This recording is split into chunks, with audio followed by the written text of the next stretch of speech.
So, a number of different reasons in my experience. So, in no particular order, one reason is definitely being able to get the skills and experiences they need in the countries where they need them.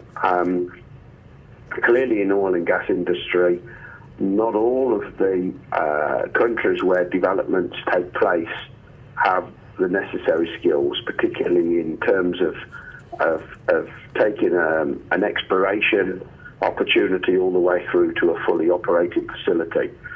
So key critical skills, whether they're discipline skills, like engineering, technical, commercial, or whether they're more general management skills like project management, often the skills don't exist at the level of competency that's needed, and it's required by the company to expatriate. That's one of the reasons.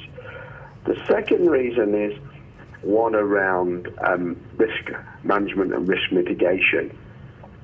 Often, one of the risks of going into an expatriate country for a company is not understanding the underlying culture deeply enough to know how they will address risk. Mm-hmm. And if you take expatriates, you can take people from countries where you understand the culture a little better, you understand their attitude to risk. I take, for example, in safety. Safety is a key factor these days in the oil and gas industry. And different countries have very different cultures associated with their approach to safety.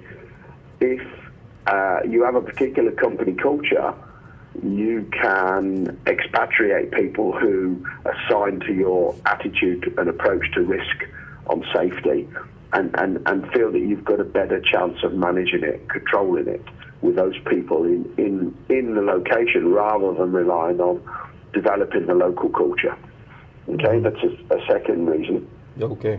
A third reason is purely for leadership and corporate development, that big corporations operate across wide jurisdictions, and in order for leadership to fully understand portfolio risk, it's important that people get first experience of living and working in those cultures to get an appreciation of what risks exist. Mm-hmm. And in my experience, pretty much all of the senior management within big oil and gas companies have had expatriate postings.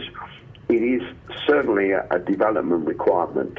So if you aspire to be a senior leader in a big oil and gas company, they all would require you to have done a significant amount of overseas service, including time in high-risk jurisdictions, so you understand that aspect of the risk profile.